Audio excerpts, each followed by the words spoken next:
Humans need sleep to function, but how much sleep do we actually need? If you're watching this, chances are you woke up less than 12 hours ago, or you are going to go to sleep in 12 hours or less. So, this is something that might interest you. We all have to sleep, but the kind of sleep we have will determine whether our day is going to go good or is not going to go as good, if we live it fully or not. So I've been researching on sleep for my whole high school ever since I started having more homework, and I wanted to dive into how much sleep do we actually need to feel well rested and get the most out of our days. So in order to better understand the amount of sleep we need, we're gonna dive into the importance of sleep and how much sleep do we actually need. So initially, I will talk about why we sleep. There are several biological reasons for humans to sleep. According to Anna Maria Gillies, we sleep to refuel energy, but that's not the only thing we do. So you would think we sleep for our body to recover, but the most important thing that happens whenever we sleep is that our brain is recovering. It's healing from the day. So, for example, whenever we charge our phones at night, in the morning we're gonna have something battery percentage of 100%. Is the same with us. We need to charge ourselves completely to be at 100% whenever we wake up. But we don't have the numbers, so it's more of an intuitive thing. So whenever we mess up our schedule by sleeping more or sleeping less than we should, those changes affect our daily life. So I will talk about what sleep deprivation is, which is sleeping less than what you actually should, because it affects you more than you probably know. Sleep deprivation has countless of negative effects on our bodies and brain, because if you don't sleep fully, you don't recover fully. We can experience sleep deprivation whenever we start going to high school and we start getting more homework. We have to go to school earlier, we get out later, we maybe have extracurricular activities, we have a lot of homework, and because we have a lot of homework, we end up going to sleep late, and we have to wake up early the next morning to go to school again.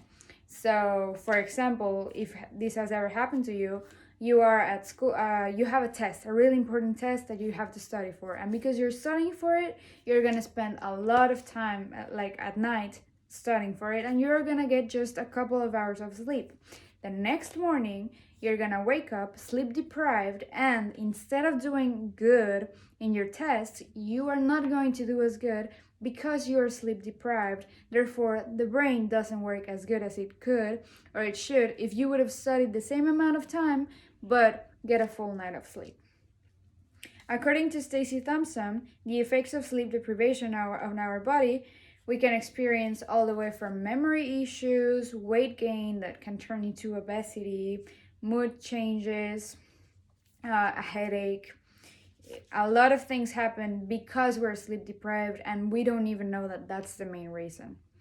So in this article, it explains how when the body heals itself, it forms connections. It makes a balance in your chemicals, and the brain forges these new connections that help with memory retention. Therefore, if you ever have a test, you can study for it, and after you take a nap, and that is going to help you way more in your test than studying for plenty of hours and getting 2 hours of sleep and then taking the test. You need your brain to recover, to retain the information better. Depending on your age, there's a certain amount of hours you should sleep every night. According to the article, here's what happens when you don't get enough sleep. We can see your age and how many hours you should sleep. Starting from newborns, that they should sleep from 14 to 17 hours to feel fully rested. And then we jump all the way to teenagers that should sleep 8 to 10 hours. And if you go back to whenever you were 13, 14, you were probably not getting 8 to 10 hours. You're probably getting less than that. And people aged 18 to 64 should sleep 7 to 9 hours, which in most of the cases, I don't sleep 7 to 9 hours. My parents, when they go to work, they're within this range. They don't sleep that amount of time because they don't know they should, and they don't realize how much they affected them.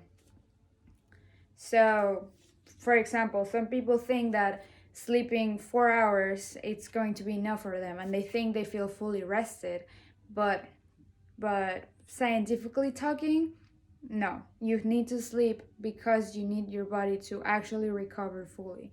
You might be used to sleeping just 4 hours, and that's why you might not feel as tired when you wake up, and you might, because you're used to it, you just might go with your day, but you haven't realized that if you sleep 3 more hours than that, get your 7 to 9 hours, you're gonna feel way better.